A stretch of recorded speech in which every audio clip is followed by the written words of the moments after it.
Hello, everyone. Welcome. Thanks for joining our diagnostic training session today.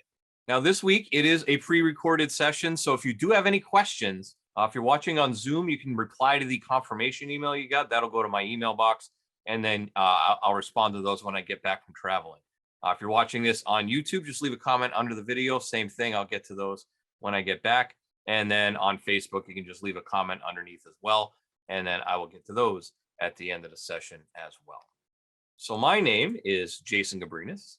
I'm one of Snap-on's national diagnostic technical trainers. Been in the training department the last 8-9 years or so, traveling around North America, helping techs and shop owners get the most out of their diagnostic equipment. Before I did that, it was a couple years as a diagnostic sales rep with Snap-on. So about 30 different Snap-on franchisees I worked with, as well as the shops that they serviced to help everyone get the most out of their diagnostic needs. And before I did that, it was 8 years at Subaru. So was in a Subaru dealership shop. And over time, just became the diagnostic guy in the shop, I guess. So always ended up with the drivability problems, the intermittent problems, the weird wiring problems that would show up on those cars. And that's really where I cut my diagnostic teeth, was trying to figure out all those weird head scratcher type cars that would come in my day. And before that, a bunch of other miscellaneous wrenching jobs. Been a little over 25 years underhood experience for me. So our topic today is a little bit different than what we're used to on this training sessions. We're going to talk about motorcycle diagnostics. Now, I'm going to go right off the bat and just say that I am not a motorcycle mechanic, but I could be a motorcycle mechanic just like you. So you may be a motorcycle mechanic watching this, or you may be an automotive mechanic that haven't really worked on motorcycles. But let's think about what is the difference between diagnosing a car versus diagnosing a motorcycle, or working on a car versus working on a motorcycle. Let's see. So let's do a little comparison chart. So first thing is, well, do they have an engine? Oh yeah, they both have engines. Right? They may have fewer cylinders on a motorcycle, but they do both have engines, right? Transmissions, sure, yeah, manual or automatic transmissions. Both of those have that. How about brakes? They have brakes, brake pads, rotors, calipers, those sorts of things. Yep, absolutely. Between both of them.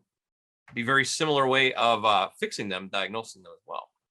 How about wheels and tires? They have wheels and tires. Can I use a tire machine to mount and dismount the tires on a motorcycle? Yeah, might need some different equipment, accessories for it maybe. But yeah, by and large, they do have wheels and tires, and we can work on them the same way. How about exterior lights? Motorcycles have headlights, they have tail lights, they have turn signals, they have bulbs in them, they have wiring. All very, very much the same as you would see on a car or a truck. How about throttle control? All right, so instead of having the throttle pedal on a vehicle now, we have the grip on the motorcycle. It's going to work pretty much the same way, and some of them are electronic now too. It's not just a cable anymore like it used to be, just like on a car. How about let's get a little deeper? Let's go a little bit further into that. That's kind of just the high level basics, right? So let's go. How about fuel injection?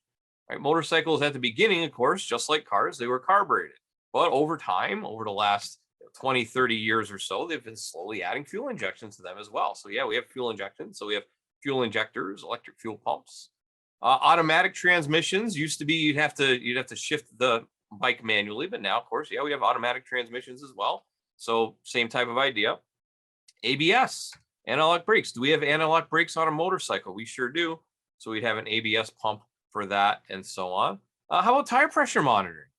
Yep, bikes do come with tire pressure monitoring systems, just like on the automobiles as well. LED lighting. So we talked about lighting in the last slide, but how about LED lighting? A lot of new vehicles, new automotive vehicles come with LED lighting, and sure, bikes have that too, just as well. And then cruise control, right? It might not be your first thought on a motorcycle, but yeah, they definitely do have cruise control. A lot of them do. How about radio and navigation, right? A lot of bikes nowadays, they got radios, they got nav systems in them, just like in this Dodge Durango over here on the right-hand side. How about an immobilizer? If you were here at the beginning and you saw the intro video, if you were on Zoom, you would have seen that intro video, and the immobilizer got a key fob on a lot of vehicles. Body control module, right? They have to control the different body systems on that bike, just like they control the different body systems on a car. How about electronic suspension? Sure, they have electronic suspension adjustment on some motorcycles now. We'll see that as we go through the presentation. Instrument panel, of course, we have speedometer, tachometer, all sorts of other display panels. Now we have video screens on some of the fancier models on there. And then telematics as well. There's telematics in there to help the manufacturer with diagnosis and so on and so forth. So I think you can see over those last few slides, motorcycles and cars, there's not a lot of difference between them when you really think about the different systems. Gonna have half as many wheels, half as many tires usually, but they have the same systems. And now motorcycles are becoming so much more technologically advanced. I mean, they have CAN bus and all that, just like on regular automobiles. So if you're not working on motorcycles, maybe it might be worth looking into to start working on motorcycles, because diagnosing the issues is going to be fairly similar between the both of them. It just might have different wiring schematics and diagrams. And the main difference, other than the different number of wheels and the lack of sheet metal on a motorcycle, is gathering the information. That's where we have a little bit of a gap at this time, right? So we don't have Shopkeep for motorcycles. So it may be difficult to get a wiring diagram depending on your source of information. As far as manufacturer repair information, sometimes that could be a challenge as well.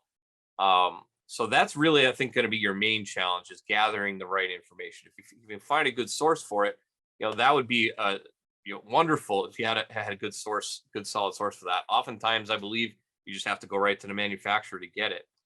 And also, most sensors on the motorcycle, for thinking about diagnosis, they're going to work off a 5-volt or a 12-volt system, just like on an automotive.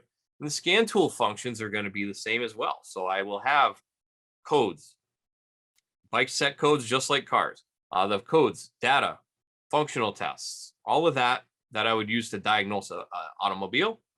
I can use that to diagnose a motorcycle, right? So either way, you could work on a motorcycle just as easily you can work on a car, other than being able to find some of the manufacturers. Also, if we think about it, a scope, what does a scope do? Reads voltage.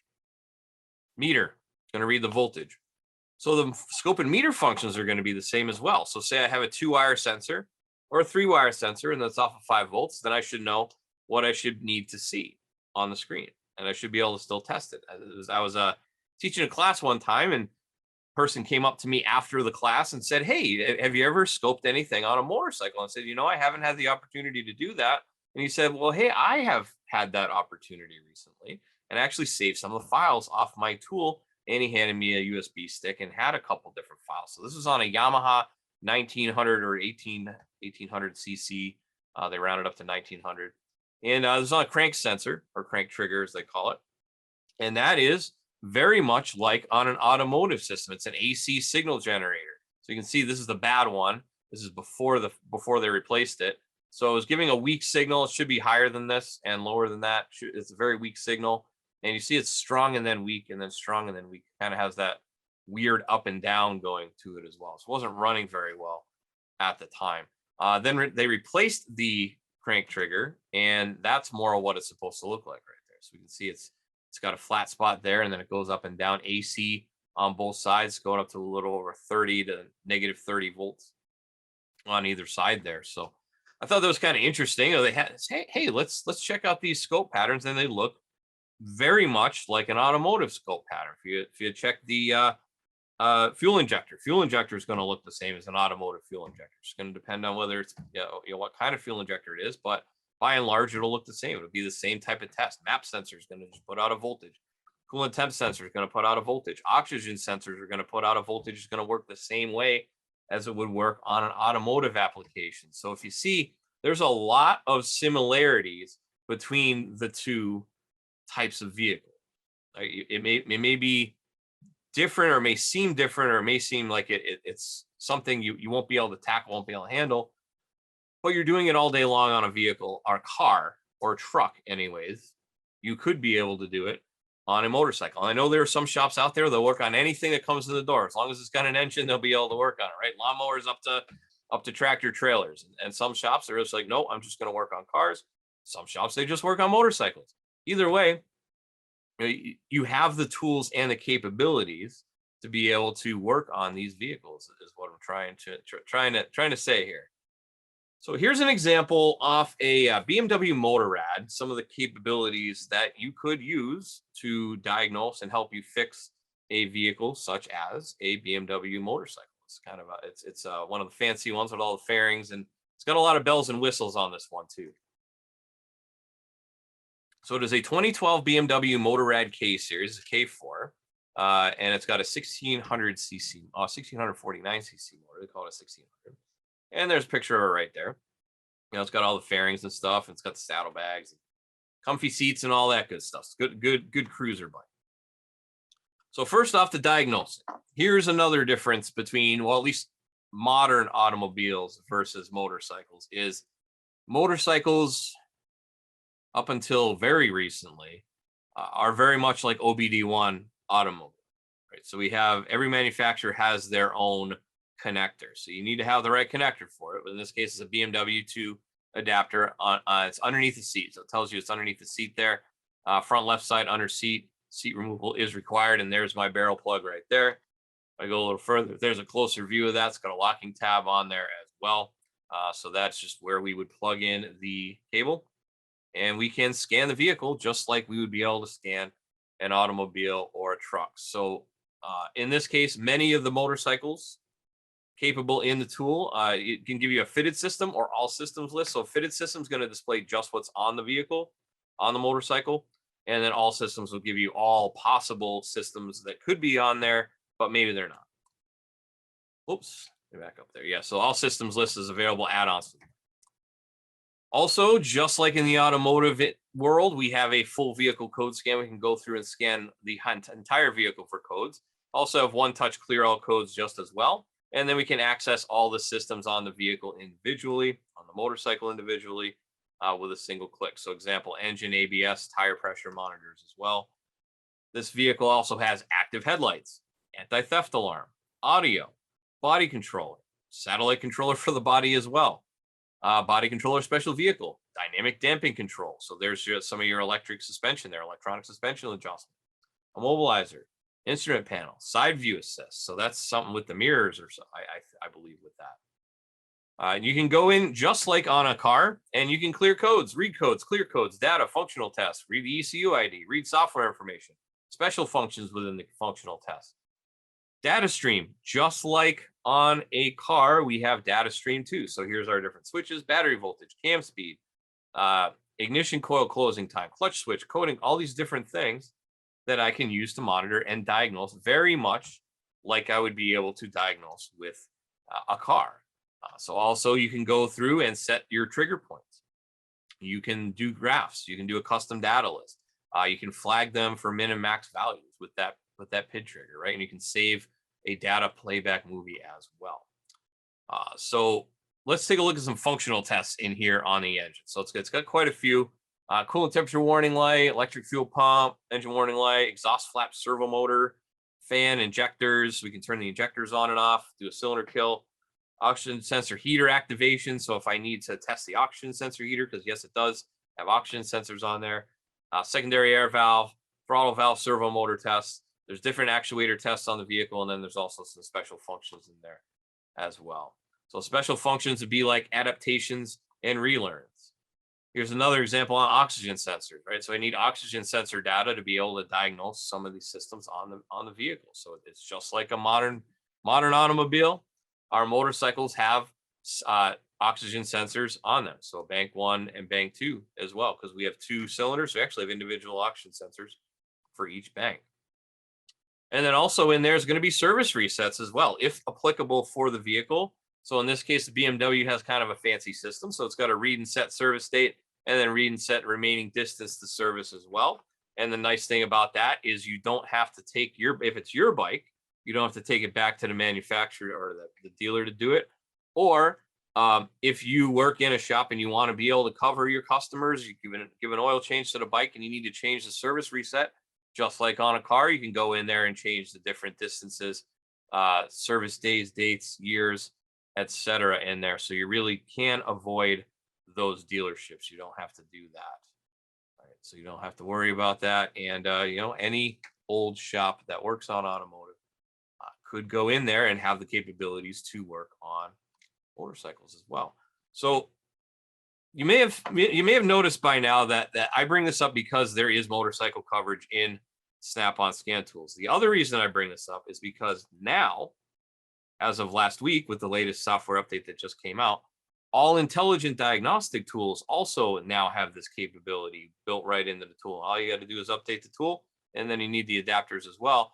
But you will get coverage from more than just Harley Davidson, because I know that's been a big thing out there. People have asked me many, many times, well, why does this P1000 have a motorcycle coverage, but my Zeus doesn't? Why does the Solus Legend have motorcycles and my Zeus doesn't? So now the Zeus, the Triton, the Apollo, and then the Solus Legend, and then the P1000 and the Ethos Edge will all have full motorcycle coverage on all our brands. So BMW 2000 current, those should be right now, as the time of this recording, 2021 model. Ducati 2000 current, Harley 2000 current, Honda 2000 current, Indian 09 current, Kawasaki 2000 current, Suzuki 2000 current, Victory 2002 to 2017 because they stopped making them, and then Yamaha 2000 current as well. And as far as system coverage, and this is by far not an exhaustive list, we saw many different systems in the slides there earlier. So ABS, the different selectable riding modes, electronic suspension, rain, normal, performance, traction control, electronic suspension damping, tire pressure monitors, ignition system, fuel system, security and immobilizer systems, entertainment such as nav and radio, rider communication systems. That's one thing you won't necessarily find on a car. It's going to be rider communications. So that's where you can hook up with the headphones and a headset type of thing, and they can talk to each other if you got two people riding on a vehicle. Hand grips coverage as well. So you won't have hand grips on a car, but you will have heated hand grips, or you might have throttle controls and the like on the hand grips. That's a separate module as well. So as I said, in order to access this software, you would need the correct adapter for whatever bike you're plugging it into. So, it's a Harley adapter, BMW adapter, Indian Victory, etc. All the manufacturers covered have their own adapters. Looks like there's 3 different adapters for Kawasaki, but they're all available. There's the part numbers right there if you want to check that out, screenshot if you wish. And then also, remember how I mentioned it's OBD1 up until very, very recently, with the manufacturers having the different plugs on their vehicles until very recently. Now, with this latest release, we also have this new adapter, which is going to be your motorcycle industry standard connector now. So it's going to be just like back in the OBD2 transition for automotive. We are doing this transition to this ISO 1 or an ISO motorcycle adapter. So Harley Davidson, that's going to cover any 2020 and newer. They already transitioned. Ducati's 2020 and newer, Kawasaki's 2021, and all makes are mandated to have this connector by 2024. So finally, after a very long time, motorcycles are getting into that standardized connector. So I thought that was good to let you know as well. It is also available. There's the part number right there. You can talk to your Snap-on representative if you want to know more. All right, so let's take a look at a couple other motorcycles, because I know we looked at that BMW in there, and there's some interesting stuff in the software here. So let's take a look on my Zeus, because as I said, it is now available on the majority of our scan tools, at least our current ones anyways, with 22.2 and newer software in here. So I'm going to pull out of my vehicle history because I got a few I want to talk about. So we'll do, let's look at this Ducati Monster first. We'll go in there, activate that. Go in the scanner, just like you'd go into a scanner on a automobile. It'll pull the whatever VIN is necessary. Odometer, I think, is going to be hit or miss, but we do have the full code scan, clear all codes, engine, ABS, black box system, instrument panel module. So let's go into engine first. Notice how it says connect the DA6 cable and the DUC1 adapters will be Ducati. It's a 4-pin black connector under the seat. Continue. That's going to ID the ECU. And then we see we have codes, we have data, we have functional tests. By going to functional tests, our actuator tests are going to be like things like a compression test. So Ducati actually has a built-in compression test in there. If you have a drivability issue and you want to go through and check that, it does have a built-in compression test there. Fuel pump activation, horizontal coil and injector, vertical coil and injection. So I guess kind of like a tilted on its side type engine where it's horizontal cylinder and a vertical cylinder there.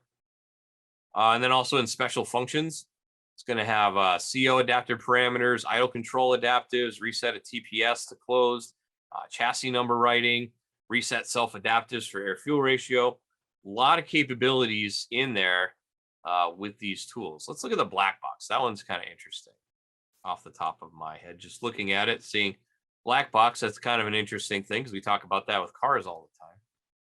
Functional tests.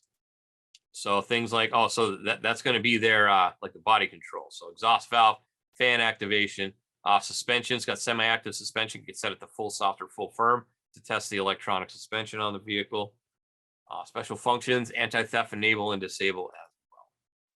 All right, so it's got some cool functions in there. A lot of functional tests, codes, data, that sort of thing.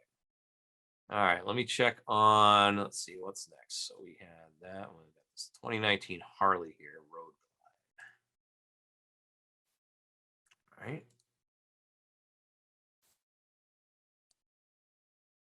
Okay, so that's HAR1 adapter, DA6 cable, and the HAR2 adapter as well, 6-pin connector. And this is one of the bikes that we can do either fitted systems or all systems. So in this case, we will do all systems. And you can see engine, ABS, amplifier, radio, body control module, hand grip left and right, and the speedometer. So engine, same type of thing. Going to go in there. Check. Oh, we have freeze frame data on Harleys as well. So that's nice for just like in the automotive world. When I get a code, what were the conditions at the time of the code? Functional tests for special functions. We got idle speed adjustments. So if you had some sort of modification that you did to the bike and you want to be able to adjust the idle speed up or down, you can do so. Under configurations, this allows us to program different functions into the computer. So it's going to tell you how to do that, change the menu item, hit continue. And then we see we got servo motor, exhaust flap, automatic compression release, cruise control, enabled or disabled, engine idle temperature management system, and exhaust emission dynamic control. We can go in and edit any of those and program it to the bike. Let's see. Actuator tests, idle air control, servo motor, cooling fans, because it says radiator on it. So it's got cooling fans as well, coolant pump as well. So we can function through those. Let's go to the radio. There's a couple setup things we can do in here. So once again, we hook up with the adapter. And actually, the configurations are in the amplifier. Oh, no, it was on a different bike. Never mind. So body control is the one I want to look at. All right, so functional tests inside body control. We have special functions. We have BCM pairing. So if I put a new body controller in there, I'll be able to add it to the vehicle, pair it to the vehicle. We got configurations in here. So that's going to be similar to what we did in the engine, except here's where we put in our security pin. If we need to change the security pin or we don't know what the security pin is, we need to find it. That's in there. And also programming key fobs into the vehicle. So it has a proximity fob for the alarm for the security system. You can enable or disable whether auto arms when you leave the proximity of the bike. And then if you get a new fob, you have to program in this 24-digit number. So that's where you do that as well. So programming a new key to the bike is very simple. And then customizations as well. So this is where if I need to add any options, because I know people like decking out their Harleys. So if I wanted to change, like say headlights, we change the headlights to standard or dual halogen road glide lights. We could do that. Radio, with or without radio. Can do that, can change that. Service mode, sidecar, whether it has a sidecar or not. Turn signal and brake lights. So we have a dedicated brake light or turn signals. Different things that we can do. Auxiliary driving lights, always on or off. Accessory lighting, etc. So lots of different customizations you can do inside the BCM on that. Let's go into the other Harley that I had in there that I was looking at. And this is where I believe we can do the radio.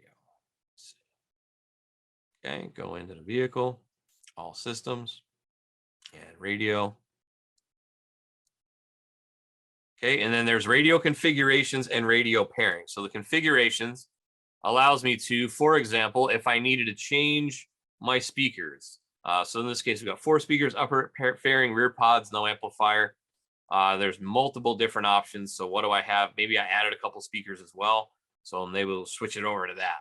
And we'll hit program, and then there it's done. If it's got a CB radio, CB yes or no, and then what frequency. It's got an intercom. Did I add an intercom? Navigation, what radio region. If I want to bring it somewhere else, I can have a different region for the radio.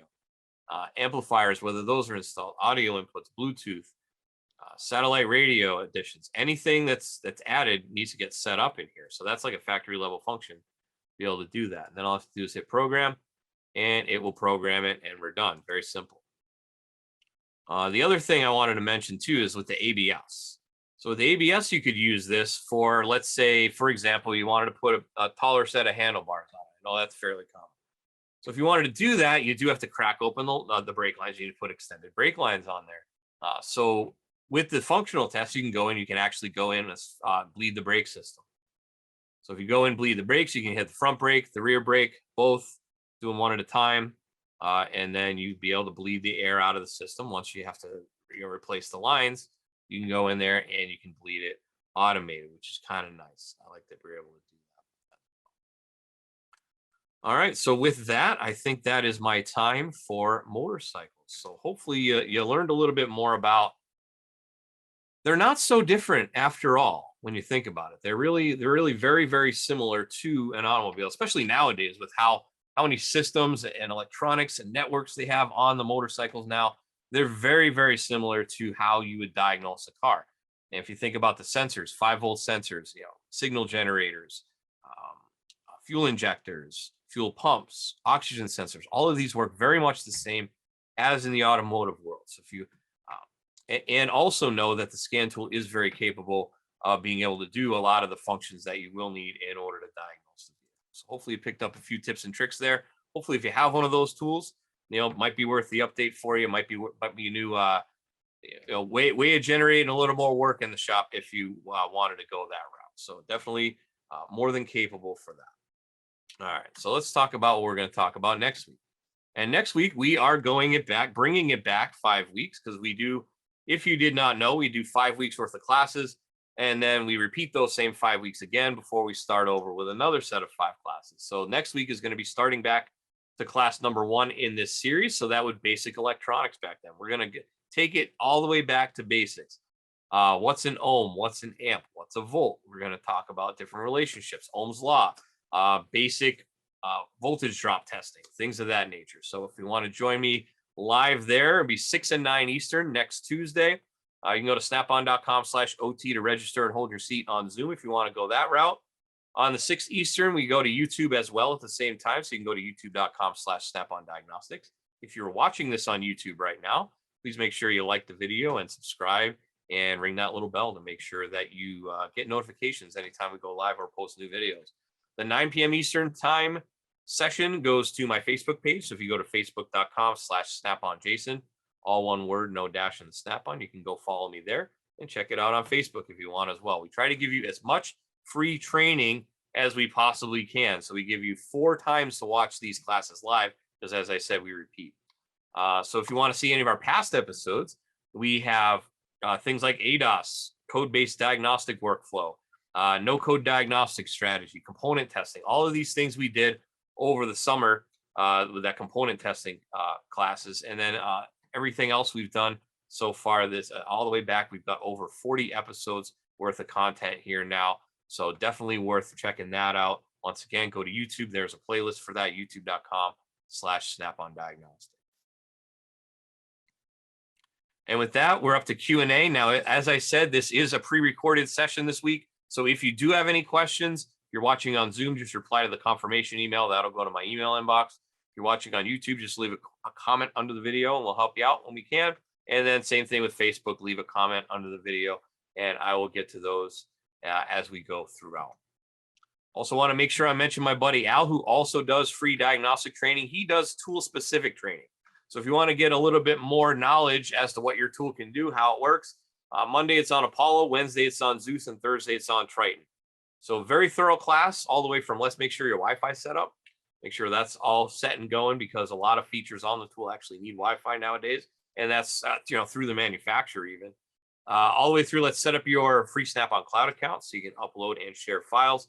And then we'll go through code to completion, fast track intelligent diagnostics. How does it help me as a technician diagnose vehicles faster? And then that's about an hour long for all that.